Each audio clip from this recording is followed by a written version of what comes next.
Hello everyone, कैसे हैं आप लोग।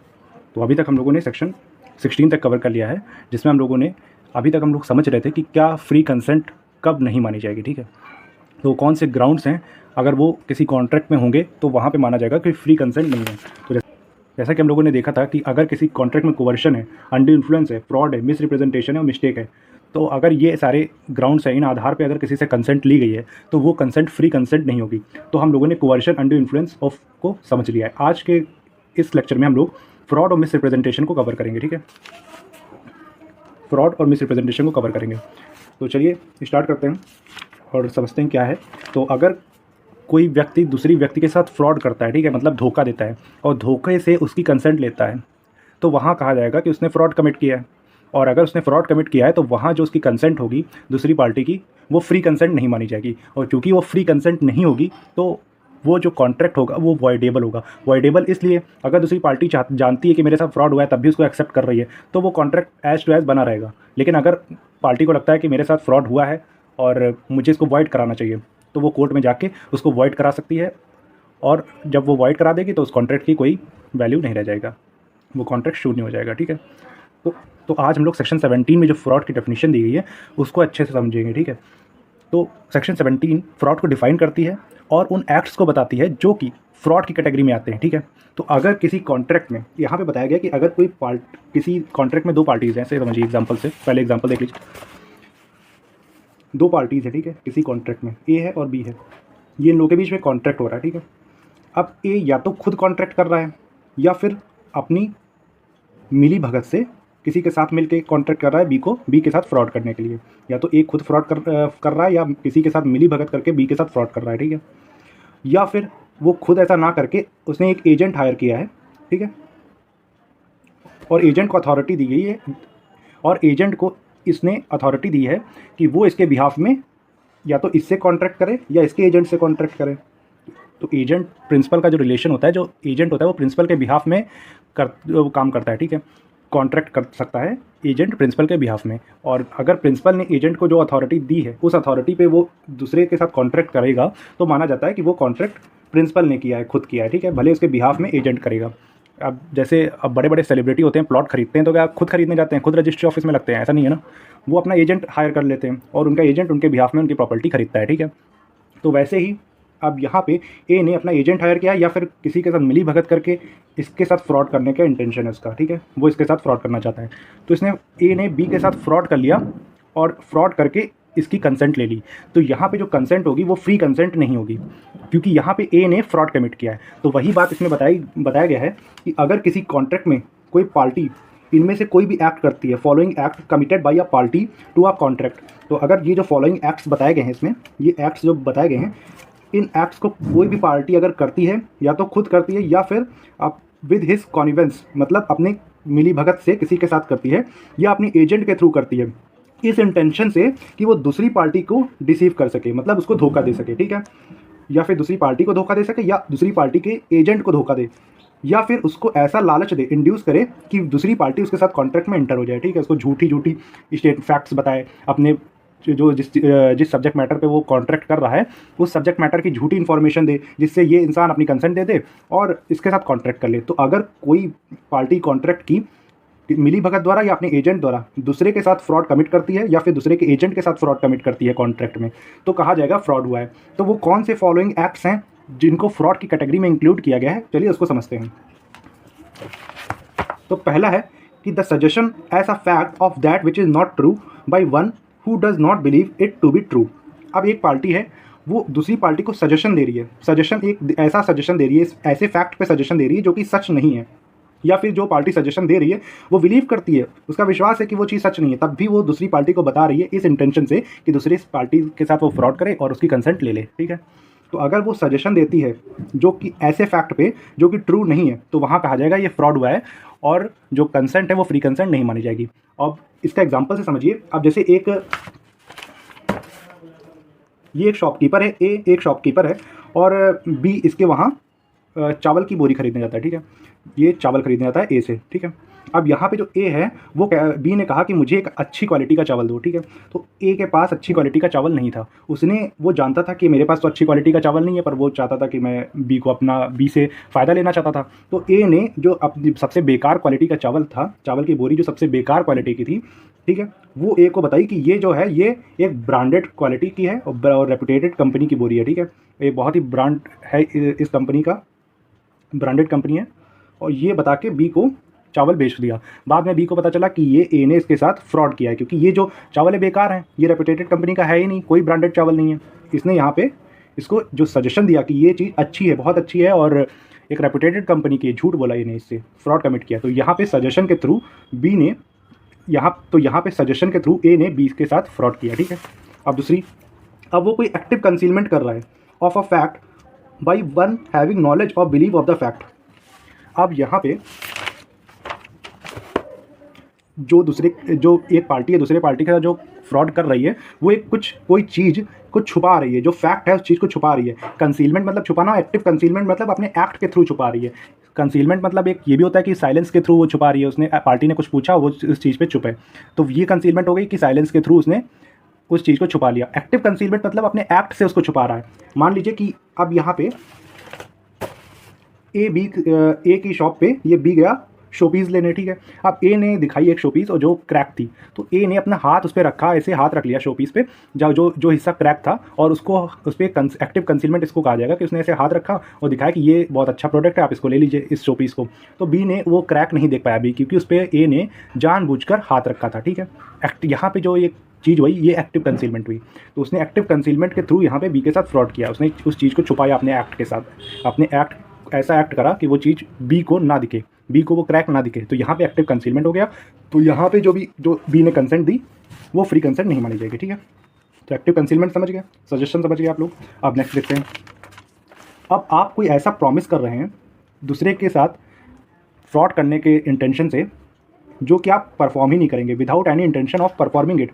अब आप एक ऐसा प्रॉमिस कर रहे हैं जो कि आप परफॉर्म नहीं करेंगे, जो आप पूरा करेंगे ही नहीं, इस इंटेंशन के साथ आप प्रॉमिस कर रहे हैं, और दूसरे से पैसा ले रहे हैं या फिर कुछ भी उससे करवा रहे हैं। तो अगर आपने ऐसा करके कोई कॉन्ट्रैक्ट किया है, तो वहाँ पे भी जो कॉन्ट्रैक्ट माना जाएगा कि आपने फ्रॉड किया है। मान लीजिए आप इसको एग्जांपल के साथ समझते हैं। यहाँ पे ए ने बी को कहा कि मैं जो तुम कंसल्ट करा रहे हो उसमें पियानो बजा दूंगा मैं, और बदले में तुमसे तुम मुझे 50,000 रुपये दे दो। तो इसने इसको 50,000 रुपये दे दिया कि इसने प्रॉमिस किया, ए ने प्रॉमिस किया कि मैं तुम्हारे कंसर्ट में पियानो बजाऊंगा, ठीक है। और बी ने बदले में इसको 50,000 रुपये दे दिया, पर ए को पियानो बजाना आता ही नहीं था। तो मतलब इसका शुरुआत से ही जो प्रॉमिस था वो झूठा प्रॉमिस था, उसका कोई इंटेंशन ही नहीं था उसको परफॉर्म करने का। उसने जो प्रॉमिस किया वो झूठा प्रॉमिस किया, without intention to perform it. उसका कोई इंटेंशन नहीं था कि उसको परफॉर्म करेगा, क्योंकि इसको पियानो बजाना ही नहीं आता था। बस इसने इससे 50,000 रुपये फ्रॉड करने के लिए ले लिए और उस प्रॉमिस को परफॉर्म नहीं किया। तो अगर कोई ऐसा सजेशन देता है जो कि झूठ है, या फिर कोई फैक्ट को एक्टिव कंसीलमेंट करता है, उस फैक्ट को छुपाता है अपने एक्ट के थ्रू, या फिर कोई झूठा प्रॉमिस करता है, ऐसा प्रॉमिस जो कि वो परफॉर्म ही नहीं करेगा, उसको पूरा ही नहीं कर सकता, तो वहाँ पे कहा जाएगा फ्रॉड किया गया है। और इसमें आगे ये बता दिया गया है कि कोई भी एक्ट जो कि फ्रॉड की कैटेगरी में आता होगा, वो सारे एक्ट इस सेक्शन में जोड़े जाएंगे, फ्रॉड में माने जाएंगे। ऐसा इसलिए कर दिया गया है कि अगर इन फ्यूचर कोई ऐसा भी फ्रॉड हुआ जो कि इसमें नहीं लिखे गए, इस सेक्शन में नहीं लिखे गए, तो उसको भी यहाँ पे कवर किया जाएगा, अगर वो फ्रॉड की कैटेगरी में आता है तो, ठीक है। अब जो नेक्स्ट पॉइंट है वो बोल रहा है कि एनी सच एक्ट और omission as the law specially declare to be fraudulent. Law में अगर कहीं पे कोई एक्ट या ओमिशन को स्पेशली फ्रॉडुलेंट डिक्लेयर कर दिया गया है, उस एक्ट को फ्रॉडुलेंट की कैटेगरी में डिक्लेयर कर दिया गया है, तो वहाँ पे उस एक्ट को भी सेक्शन 17 में फ्रॉड माना जाएगा, फ्रॉड की कैटेगरी में उसको रखा जाएगा। फॉर एग्जाम्पल ले लीजिए, जो ट्रांसफ़र ऑफ प्रॉपर्टी एक्ट का सेक्शन 53 है, जो सेक्शन 53 है वो बात करता है फ्रॉडुलेंट ट्रांसफ़र की, कि ऐसे कौन से ट्रांसफ़र हैं जिनको फ्रॉडुलेंट माना जाएगा। तो सेक्शन 53 में ये स्पेशली डिक्लेयर कर दिया गया है कि कौन से ट्रांसफ़र फ्रॉडुलेंट ट्रांसफ़र माने जाएंगे। तो उस ट्रांसफ़र्स को, जो फ्रॉडुलेंट ट्रांसफ़र डिक्लेयर कर दिया गया है, उसको भी सेक्शन 17 की कैटेगरी में रखा जाएगा, और उसको भी फ्रॉड की कैटेगरी में रखा जाएगा, ठीक है। तो ये तो हो गया कि कौन कौन से एक्ट हैं अगर कोई व्यक्ति कमिट करता है, ये कोई भी एक्ट, कोई भी पार्टी कॉन्ट्रैक्ट की अगर ये सारे एक्ट कमिट करती है तो कहा जाएगा कि उसने फ्रॉड किया। अब इसका एक्सप्लेनेशन बोलता है कि जो जनरल रूल है वो ये है कि केवल चुप रहना, साइलेंस, फ्रॉड की कैटेगरी में नहीं आएगा।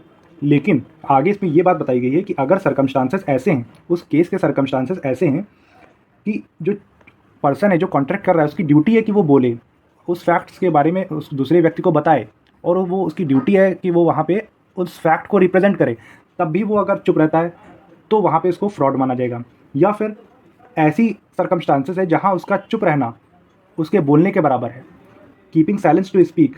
अगर ऐसा है, unless his silence is in itself equivalent to speech, अगर उसका साइलेंस अपने आप में बोलने के बराबर है और तब वो ऐसा कुछ करता है, वो चुप रहता है, तो माना जाएगा कि वहाँ पे उसने फ्रॉड कमिट किया है। इसको एग्जांपल से समझिए। तो पहली लाइन है कि mere silence as to fact likely to affect a willingness of a person to enter into a contract is not fraud. जो पहली लाइन है, पहला क्राइटेरिया ये बताता है कि केवल चुप रहना फ्रॉड की कैटेगरी में नहीं आएगा। उसका एग्जांपल ये है, अब ए ने एक ऑक्शन में बी को एक घोड़ा बेचा, ठीक है। ए को पता था कि वो जो घोड़ा है वो पागल है, अनसाउंड माइंड है, ठीक है। और लेकिन ए ने बी को यहाँ पे अपने घोड़े के बारे में कुछ नहीं बताया, और बी ने भी उसके पागलपन के बारे में ये नहीं पूछा कि क्या घोड़ा पागल है कि नहीं। बी ने पूछा ही नहीं। बी की ड्यूटी है ना कि बी को पूछना चाहिए घोड़ा सही है या फिर नहीं। बी ने भी डायरेक्ट ए से घोड़े के बारे में कहा कि मैं ये घोड़ा खरीदना चाहता हूँ, और ए ने बी को बेच दिया, ठीक है। तो यहाँ पे फ्रॉड नहीं है, क्योंकि बी ने खुद नहीं पूछा कि घोड़ा पागल है या नहीं, और ए क्यों बताएगा कि मेरी चीज़ खराब है ना, ये तो बताएगा नहीं।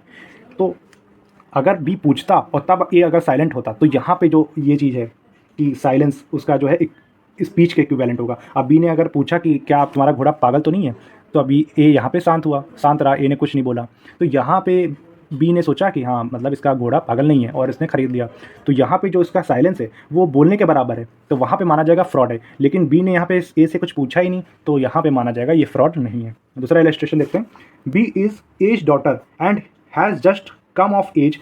Here the relation between the parties would make it a duty to tell B if the horse is unsound mind। अब जो सेकंड इलस्ट्रेशन है वो ये बताता है ड्यूटी के रिगार्डिंग में, जहाँ पे हम लोगों ने अभी ये पढ़ा कि अगर ऐसे सर्कमस्टांसेस हैं कि एक पर्सन की ड्यूटी है कि वो चुप ना रहे, तो वहाँ माना जाएगा, और तब भी वो चुप रहता है तो वहाँ माना जाएगा कि वहाँ उसने फ्रॉड कमिट किया है। अब ड्यूटी इलस्ट्रेशन है जहाँ पे बी ए की डॉटर है और वो अभी अपनी एज में आई हुई है, मतलब अभी यंग है, ठीक है। और यहाँ पे हियर द रिलेशन बिटवीन, यहाँ जो पार्टीज़ के बीच रिलेशन है, डॉटर ऑफ फादर, ये जो रिलेशन है ये फिड्यूशियरी रिलेशन है, ट्रस्ट का रिलेशन है। यहाँ पे फादर की ड्यूटी है कि अगर वो अपने घोड़े को, अपनी बेटी को बेच रहा है, तो उस घोड़े के डिफेक्ट के बारे में बताए कि वो अनसाउंड माइंड है। यहाँ पे फादर की ड्यूटी हो गई।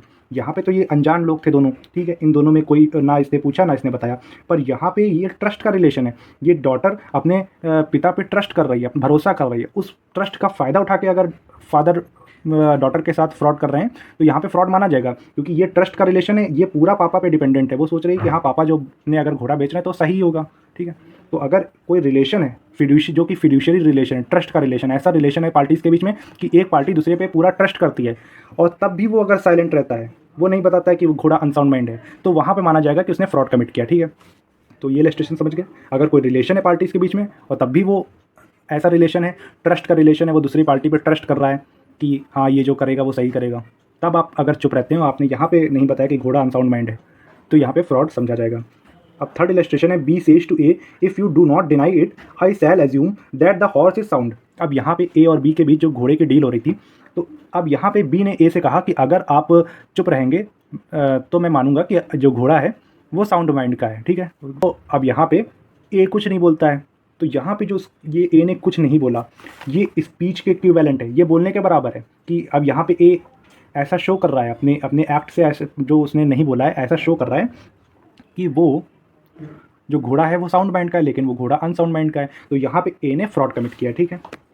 तो अगर उसकी ड्यूटी है, यहाँ पे ड्यूटी की बात हुई है, और यहाँ पे जब उसकी साइलेंट स्पीच के इक्विवेलेंट मानी जाएगी उसकी बात हुई है, ठीक है। ठीक है, नेक्स्ट इलस्ट्रेशन देखते हैं। A and B, being trader, enter upon a contract. A has private information of a change in price which would affect B willingness to proceed with the contract. A is not bound to inform B. अब यहाँ पे समझिए, A और B हैं, ये traders हैं, ठीक है। तो B A की कंपनी में के शेयर्स खरीदना चाहता है, ठीक है, शेयर्स खरीदना चाहता है, ठीक। अब यहाँ पे A को पता है, A के पास प्राइवेट इन्फॉर्मेशन आई है कि ये जो इसकी कंपनी के शेयर्स हैं वो गिरने वाले हैं, ठीक है, उसके प्राइस लेस होने वाले हैं, और लेकिन बी को वो इस प्राइवेट इन्फॉर्मेशन के बारे में नहीं बताता है। तो यहाँ पे ये जो ए ने करा उसने इसके बारे में नहीं बताया, यहाँ पे फ्रॉड नहीं माना जाएगा, क्योंकि ये जो चीज़ है अभी चीज़, ये इसके शेयर्स गिरे नहीं है, इसको प्राइवेट इन्फॉर्मेशन मिली है, ये इसकी प्राइवेट इन्फॉर्मेशन है, ये इसको अपनी, तो ये इसकी प्राइवेट इन्फॉर्मेशन है और प्राइवेट इन्फॉर्मेशन डिस्क्लोज करना इसकी कोई रिस्पॉन्सिबिलिटी नहीं है, इसकी कोई ड्यूटी नहीं है कि वो अपनी प्राइवेट इन्फॉर्मेशन भी तुम्हारे साथ डिस्क्लोज करे, तुमको बताए। तो यहाँ पे अगर बी ने उसके शेयर्स खरीदे और बाद में उसके प्राइस गिर गए, और तो यहाँ ये फ्रॉड नहीं माना जाएगा, क्योंकि ये अपनी प्राइवेट इन्फॉर्मेशन शेयर करने के लिए बाउंड नहीं है, ठीक है। तो इन सब इलस्ट्रेशन से आप समझ गए फ्रॉड क्या होता है। हम लोगों ने देखा कि अगर कोई पर्सन या तो किसी के मिलीभगत द्वारा या फिर अपने एजेंट द्वारा दूसरे के साथ फ्रॉड करता है, ठीक है, या फिर दूसरे के एजेंट के साथ फ्रॉड करता है किसी कॉन्ट्रैक्ट में, इन सभी एक्ट्स को करते हुए सजेशन के थ्रू या एक्टिव कंसीलमेंट के थ्रू या फिर प्रॉमिस के थ्रू या फिर ऐसा कोई एक्ट जो कि फ्रॉड की कैटेगरी में आता है, या फिर ऐसा एक्ट या ओमिशन जो कि पहले से फ्रॉड डिक्लेयर कर दिया गया है, जैसे ट्रांसफर ऑफ प्रॉपर्टी एक्ट का सेक्शन 53 जिसमें फ्रॉडुलेंट ट्रांसफर के बारे में बात किया गया है। तो अगर ऐसा कुछ है तो वहाँ पे माना जाएगा फ्रॉड है, और केवल साइलेंस फ्रॉड की कैटेगरी में नहीं आएगी। पर अगर उस व्यक्ति की ड्यूटी है कि वो चुप ना रहे, उस फैक्ट के बारे में बताए, जैसा कि यहाँ पे उस फादर की ड्यूटी थी कि वो अपनी बेटी को बताए उस घोड़े की अनसाउंडनेस के बारे में, क्योंकि यहाँ पे इन दोनों के बीच फिड्यूशियरी रिलेशन है, ट्रस्ट का रिलेशन है। जो डॉटर है वो फादर पे ट्रस्ट करती है, और उसने यहाँ पे फादर की अब ड्यूटी हो गई कि वो अपनी डॉटर को सच बताए, पर अगर यहाँ पे नहीं बताता है तब भी चुप रहता है, तो यहाँ पे फ्रॉड माना जाएगा। या फिर आगे बताया गया है या तो ड्यूटी है या फिर उसकी साइलेंट, जो साइलेंस है वो स्पीक के इक्विवेलेंट है, स्पीच के इक्विवेलेंट है। वो जो चुप है वो, उसकी चुप्पी जो है वो ऐसी है कि दूसरा इंसान विश्वास कर रहा है कि अगर ये चुप है मतलब वो चीज़ नहीं है। अब यहाँ पे उसने पूछा कि क्या घोड़ा अनसाउंड माइंड का तो नहीं है। अब यहाँ पे इसने कुछ रिप्लाई नहीं करा ए को, तो उसने कहा कि अगर तुम इसको डिनाई नहीं कर रहे हो तो इसका मतलब है कि घोड़ा साउंड माइंड का उसने खरीद लिया। तो यहाँ पे जो ये चुप रहा वो साइलेंट स्पीच के बराबर होगा, ठीक है, स्पीच के इक्विवेलेंट होगा, तो यहाँ पे भी फ्रॉड हुआ, ठीक है। और अगर कोई प्राइवेट इन्फॉर्मेशन है ए के पास और वो बी से शेयर नहीं करता है, तो यहाँ पे जो ए होगा, जो एक पार्टी होगी, वहाँ पे ये नहीं माना जाएगा कि उसने फ्रॉड कमिट किया है, क्योंकि प्राइवेट इन्फॉर्मेशन रखना, उसको डिस्क्लोज करना उसकी कोई रिस्पॉन्सिबिलिटी ऐसी नहीं है, ठीक है। तो अब फ्रॉड समझ गया, मिस रिप्रेजेंटेशन को समझते हैं। अब फ्रॉड में हम लोगों ने देखा कि जो एक पार्टी का पूरा इंटेंशन होता है दूसरे के साथ फ्रॉड कमिट करने का, दूसरे को धोखा देने का पूरा इंटेंशन होता है, या तो धोखा देने का या उसको लालच देने का, ऐसी चीज़ें बता के कि मेरे पास जो मेरा आइटम है वो बहुत ही अच्छा है। यहाँ पे उसने, जैसे हम लोगों ने एग्जांपल देखा कि वो बता रहा है कि मेरी जो चावल की बोरी है ये एक रेपुटेटेड कंपनी की है, ठीक है। तो अगर ऐसा भी कुछ धोखा दे के अपनी चीज़ बेचता है, दूसरे के साथ कॉन्ट्रैक्ट करता है, तो वहाँ पर तो वो फ्रॉड माना जाएगा। मिस रिप्रेजेंटेशन में भी क्या चीज़ है, मिस रिप्रेजेंटेशन में भी दूसरे के साथ धोखा तो होता है, पर जो धोखा कर रहा होता है उसको वो धोखे के इंटेंशन से नहीं कर रहा होता है। यहाँ पे धोखे का इंटेंशन नहीं होता है। सेक्शन 18 जो मिस रिप्रेजेंटेशन की बात करता है, यहाँ धोखा तो दूसरी पार्टी के साथ हो जाता है, पर जो धोखा कर रहा होता है उसका कोई इंटेंशन नहीं होता है कि वो धोखा दे उसको, वो बिना इंटेंशन के, मतलब उसके पास इन्फॉर्मेशन नहीं होती है, आधी अधूरी इन्फॉर्मेशन में से उसके पास आधी अधूरी इन्फॉर्मेशन होती है, और दूसरी पार्टी से कुछ बोलता है और दूसरी पार्टी उसकी इन्फॉर्मेशन को सच मान लेती है, उसके साथ कॉन्ट्रैक्ट कर लेती है। तो यहाँ पे मिस रिप्रेजेंटेशन होता है। क्योंकि ये मिस रिप्रेजेंटेशन है, यहाँ पे भी फ्री कंसेंट नहीं मानी जाएगी। लेकिन बस इसमें इंपॉर्टेंट बात ये है कि इसमें जो होगा डिसीव करने का इंटेंशन नहीं होता है, दूसरी पार्टी को धोखा देने का कोई इंटेंशन नहीं होता है। चलिए अब इसकी लैंग्वेज, बेयर एक्ट लैंग्वेज को समझते हैं। तो मिस रिप्रेजेंटेशन में मीन्स एंड इंक्लूड, इसमें भी सेम वही कि मिस रिप्रेजेंटेशन क्या है और क्या क्या इसमें इंक्लूड है। जैसा कि फ्रॉड में हम लोगों ने देखा कि फ्रॉड क्या है, वो कौन से एक्ट हैं जो कि फ्रॉड की कैटेगरी में इंक्लूड किए गए हैं, वैसे ही इसमें बताया गया कि मिस रिप्रेजेंटेशन क्या है और इसमें क्या क्या इंक्लूड है। तो the positive assertion in a manner not warranted by the information of the person making it of that which is not true, so he believe it to be true। तो miss representation में जो person होता है, एक party होगी, वो एक positive assertion करती है, मतलब एक पॉजिटिव स्टेटमेंट देती है, उसको लगता है कि वो सच है, वो ऐसा स्टेटमेंट देती है जो कि उसको लगता है सच है, लेकिन जो वो स्टेटमेंट देता है वो not warranted by the information of the person making it. Not warranted मतलब अनवारंटेड है, उसको उस इन्फॉर्मेशन का वो ग्राउंडलेस इन्फॉर्मेशन है, ऐसे समझिए कि जो इन्फॉर्मेशन है वो ग्राउंडलेस है, वो उसको खुद नहीं पता है, पर वो बोले जा रहा है ना, अधूरा ज्ञान दे रहा है उसको कि हाँ मेरी चीज़ जो है बिल्कुल सही है, ठीक। पर उसको लगता है कि उसकी चीज़ सच में सही है, लेकिन उसकी जो चीज़ होती है जिस बारे में वो कॉन्टैक्ट कर रहा होता है वो असल में सही नहीं होती है। तो वो एक पॉजिटिव एजर्शन करता है इस मैनर में, जो कि उसको नॉट वारंटेड मीन्स जो कि ग्राउंडलेस है, उस इन्फॉर्मेशन के बारे में उसको नहीं पता होता है। जो पर्सन जो इन्फॉर्मेशन दे रहा है, पर्सन मेकिंग इट जो इन्फॉर्मेशन दे रहा है वो नॉट वारंटेड है, उसको नहीं पता कि वो सच है या नहीं, ठीक है, उसको पूरी तरीके से नहीं पता, पर उसको लगता है कि वो सच है, लेकिन वो ग्राउंडलेस इन्फॉर्मेशन दे रहा है, ठीक है। तो अगर ऐसा कुछ है, जो इन्फॉर्मेशन वो दे रहा है वो पर्सन को तो लगता है वो सही है, लेकिन वो सच नहीं होती है, वो ट्रू नहीं होती है, लेकिन वो बिलीव करता है जो दे रहा है पर्सन कि वो ट्रू है। तो अगर वो ऐसा करता है तो यहाँ पे बोला जाएगा कि उसने मिस रिप्रेजेंटेशन किया दूसरी पार्टी के साथ। उसका यहाँ पे कोई इंटेंशन नहीं है, डिसीव करने का कोई इंटेंशन नहीं है, कि दूसरे को धोखा देने का कोई इंटेंशन नहीं है कि दूसरे को धोखा दे रहा है। वो केवल एक पॉजिटिव एजर्शन कर रहा है, एक पॉजिटिव स्टेटमेंट दे रहा है जो कि वो अनवारंटेड है, जो कि वो not warranted by the information. जिस इन्फॉर्मेशन के बारे में उसको सही से पता नहीं है लेकिन वो बोल रहा है, तो उस इन्फॉर्मेशन को दे रहा है जो कि उसको लगता है कि वो सच है, पर असल में वो सच नहीं होती है। ठीक है, एक्चुअली वो इन्फॉर्मेशन सच नहीं होती है लेकिन उसको लगता है कि वो सच दे बोल रहा है, पॉजिटिव एजर्शन है। ठीक है, तो अगर ऐसा कुछ है तो बोला जाएगा कि वहाँ मिस रिप्रेजेंटेशन है। ठीक है, ड्यूटी, इसको एग्जाम्पल से समझ लेते हैं पहले। अब ए एक पर्सन है, वो अपनी बाइक बेच रहा है बी को। ठीक है, तो बी ने अपनी ये ए अपनी बाइक बी को बेच रहा है। ठीक है, तो अब यहाँ पे बी ने ए से बाइक के माइलेज के बारे में पूछा कि ये कितना माइलेज देती है। ठीक है, बाइक ये कितना माइलेज देती है।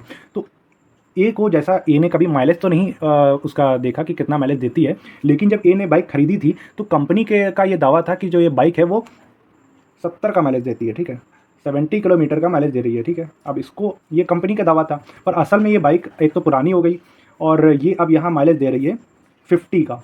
ठीक है, तो यहाँ पे ए बी ने ये बिलीव करा कि अगर 70 का माइलेज दे रही है तो वो उसने खरीद लिया। लेकिन ए ने का कोई इंटेंशन नहीं था कि वो फ्रॉड कमिट करे। यहाँ पे ए का कोई फ्रॉड का इंटेंशन नहीं था, उसको बस खुद से पता नहीं था कि वो कितना माइलेज दे रही है, लेकिन उसको ये पता था कि कंपनी ने बताया है कि ये 70 का माइलेज दे रही है।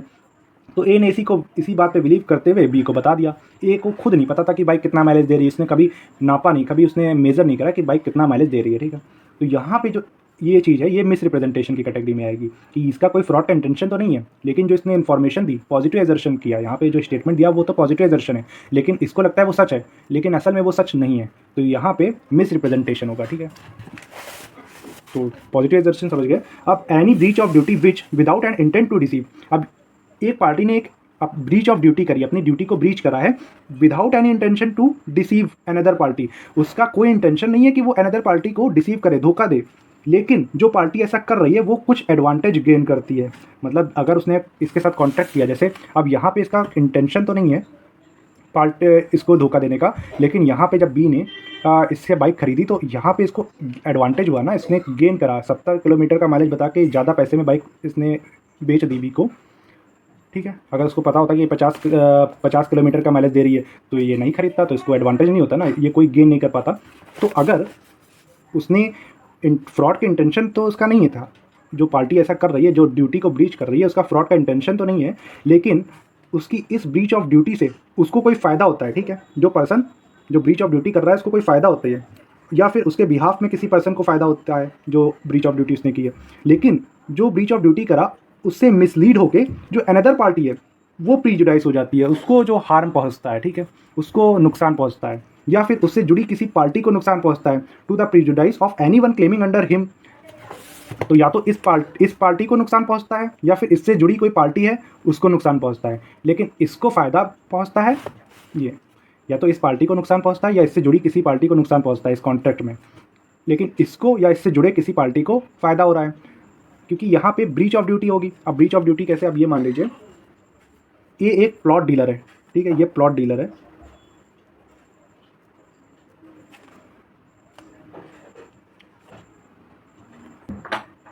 तो ये एक प्लॉट डीलर है, वो बी को ये बताता है कि जो ये प्लॉट है, ठीक, ये जो प्लॉट है वो 1200 स्क्वायर फीट का है, ठीक है, 1200 स्क्वायर फीट का है, लेकिन ए को नहीं पता होता, ए को लगता है ये 1200 है, क्योंकि ए के बहुत सारे प्लॉट हैं साथ में, ठीक है, कुछ 1200 स्क्वायर फीट के हैं, कुछ 1000 स्क्वायर फीट के हैं। तो यहाँ पे जो ये प्लॉट है ये रियल में तो 1000 स्क्वायर फीट का था, रियल में तो ये 1000 स्क्वायर फीट का था, लेकिन ए को लगता है कि ये वाला प्लॉट 1200 स्क्वायर फीट का है। तो यहाँ पे ये जो प्लॉट डीलर है इसकी यहाँ पे रिस्पॉन्सिबिलिटी है कि वो स्क्वायर फीट नाप के इसको बताता, ठीक है, लेकिन इसने ऐसे ही बता दिया, इसका कोई इंटेंशन नहीं था फ्रॉड करने का, लेकिन इसको लगा कि ये जो प्लॉट है 1200 स्क्वायर फीट का ही है, लेकिन असल में ये प्लॉट 1000 स्क्वायर फीट का था। तो यहाँ पे इसकी इस ब्रीच ऑफ ड्यूटी से इसने ये ड्यूटी ब्रीच करी, क्योंकि इसने अपनी ड्यूटी सही से फॉलो नहीं करी, इसने स्क्वायर फीट सही से नपवाया नहीं और इसको बेच दिया, और इसने 1200 स्क्वायर फीट के हिसाब से इसको फिर डील करी, इसको ऐसा दाम जो पैसे दिए वो 1200 स्क्वायर फीट के हिसाब से दिए, ठीक है। तो यहाँ पे जो हुआ ये मिस रिप्रेजेंटेशन हुआ, यहाँ ए को तो फ़ायदा हो गया, उसने 1000 स्क्वायर फीट का 1000 स्क्वायर फीट का प्लॉट 1200 में लिया, उसको तो एडवांटेज उसने गेन किया, लेकिन इसका लॉस हुआ, ठीक है, ये प्रीजुडाइज हो गया कॉन्ट्रैक्ट से। तो यहाँ पे भी मिस रिप्रेजेंटेशन है, चूँकि यहाँ मिस रिप्रेजेंटेशन है तो ये कंसेंट भी फ्री कंसेंट नहीं मानी जाएगी। यहाँ पे जो बी ने कंसेंट दी वो फ्री कंसेंट नहीं मानी जाएगी। तो अगर वो कोई एक व्यक्ति पॉजिटिव एजर्शन करता है दूसरे से, जिस ऐसा एजर्शन जिस एजर्शन जो स्टेटमेंट देता है वो पॉजिटिव एजर्शन मतलब कोई एक स्टेटमेंट देता है, ठीक है, जो कि सच नहीं होता है, लेकिन उस पार्टी को जो स्टेटमेंट दे रहा है उसको लगता है कि वो सच है, और दूसरा पार्टी उस स्टेटमेंट पे बिलीव कर लेती है कि वो जो बोल रहा है वो सच है, लेकिन असलियत में वो चीज़ सच नहीं होती है, ठीक है। असलियत में ही believe it to be true, लेकिन वो ट्रू नहीं होता है, ठीक है। तो वहाँ माना जाएगा मिस रिप्रेजेंटेशन हुआ है। और अगर कोई पार्टी ब्रीच ऑफ ड्यूटी करती है, उसका इंटेंशन तो नहीं होता है फ्रॉड करने का, लेकिन उसको उस ब्रीच ऑफ ड्यूटी से कोई एडवांटेज गेन होता है और दूसरी पार्टी को लॉस होता है, तो यहाँ पे भी माना जाएगा मिस रिप्रेजेंटेशन है, ठीक है। अब नेक्स्ट पॉइंट देखते हैं। आगे बताया गया है causing however innocently a party to an agreement to make a mistake as to the substance of the thing which is subject of the agreement. इसको ऐसा बताया गया है कि भले ही ये जो इन लोगों में एग्रीमेंट हुआ है, वो इनोसेंटली हुआ, ए ने भले ही इनोसेंटली बताया है, लेकिन जो बी ने जो सब्सटेंस है, यहाँ पे इसका सब्सटेंस क्या है, इस सब्जेक्ट मैटर का सब्सटेंस है कि ये माइलेज के बेसिस पे बाइक खरीद रहा है, ठीक है। तो अब यहाँ पे तो बी को मिस्टेक हुई, ए के मिस्टेक से बी को नुकसान हुआ है। अब यहाँ पे ए ने जो मिस्टेक किया है, जो 70 किलोमीटर का माइलेज नहीं देती है, लेकिन बी को बताया कि 70 किलोमीटर का माइलेज दे रही है, तो ए के इस मिस्टेक से बी को नुकसान हुआ है, ठीक है। तो भले ही ये जो कॉन्ट्रैक्ट हुआ है इनोसेंटली हुआ है, ठीक है, तो भले ही वो इनोसेंटली होता है, लेकिन जो पार्टी होती है एग्रीमेंट की, वो जो मिस्टेक करती है वो उस एग्रीमेंट के सब्सटेंस पे करती है, जो एग्रीमेंट का जो मेन पॉइंट होता है उस पर करती है, जिससे दूसरी पार्टी को नुकसान होता है, तो वहाँ पे माना जाएगा मिस रिप्रेजेंटेशन है, ठीक है। जैसे यहाँ पे इस जो एग्रीमेंट था इसका सब्सटेंस मैटर क्या था कि ये माइलेज के बेसिस पे ले रही थी, लेकिन अब ए के इस मिस्टेक से बी को नुकसान हो गया है, क्योंकि बी को बाद में पता चला कि ये तो माइलेज 50 का दे रही है, 70 का नहीं दे रही है। तो अगर किसी एग्रीमेंट की हर एक मिस्टेक के बारे में नहीं है, एग्रीमेंट का जो सब्सटेंशियल पार्ट होगा, जो सब्सटेंशियल मतलब जो जिस बेसिस पे एग्रीमेंट हुआ है उस बेसिस पे मिस्टेक होनी चाहिए। हर एक मिस्टेक को मिस्टेक नहीं माना जाएगा, हर एक मिस्टेक को मिस रिप्रेजेंटेशन नहीं माना जाएगा। जो सब्सटेंस हो गई, जो थिंग्स की सब्सटेंस हो गई, जिस चीज़ पे एग्रीमेंट हो रहा है उस पर जब कोई मिस्टेक होती है तो माना जाएगा मिस रिप्रेजेंटेशन हो रहा है, ठीक है। और अगर ऐसा कुछ है तो वहाँ पर जो कंसेंट होगी वो फ्री कंसेंट नहीं मानी जाएगी, और चूँकि वो फ्री कंसेंट नहीं होगी तो वो जो कॉन्ट्रैक्ट हुआ उन दोनों के बीच वो वॉइडेबल कॉन्ट्रैक्ट हो जाएगा। और जब वो वॉइडेबल कॉन्ट्रैक्ट होगा तो किसी भी जिस पार्टी के साथ ऐसा हुआ है वो उस कॉन्ट्रैक्ट को कोर्ट में वाइड करवा सकती है, और फिर उस कॉन्ट्रैक्ट का कोई इफेक्ट नहीं रह जाएगा, ठीक। तो अब हम लोगों ने मिस रिप्रेजेंटेशन और फ्रॉड को समझ लिया। अब इन लोगों में डिफरेंस क्या है, इन दोनों में, फ्रॉड और मिस रिप्रेजेंटेशन में? तो फ्रॉड में जो भी कुछ होता है, ये जो भी एक्ट होते हैं, ठीक है, वो इंटेंशन के साथ होते हैं। उसमें एक पार्टी का पूरा इंटेंशन होता है, विद इंटेंशन होता है, ठीक है। यहाँ पे ये मार्क कर लीजिएगा, विद इंटेंशन। यहाँ पे जो इन लोगों में के बीच में जो ट्रांजैक्शन होता है वो विद इंटेंशन से होता है कि वो दूसरी पार्टी को डिसीव कर सके, ठीक है। यहाँ पे इंटेंशन के साथ दूसरी पार्टी के साथ फ्रॉड किया जाता है, और यहाँ पे फ्रॉड का कोई इंटेंशन नहीं होता है। मिस रिप्रेजेंटेशन में कोई इंटेंशन नहीं होता है, without an intention to deceive. Fraud जो मिस रिप्रेजेंटेशन है, यहाँ पे दूसरी पार्टी के साथ फ्रॉड करने का कोई इंटेंशन नहीं होता है। तो बस ये इन दोनों में डिफरेंस है मिस रिप्रेजेंटेशन में।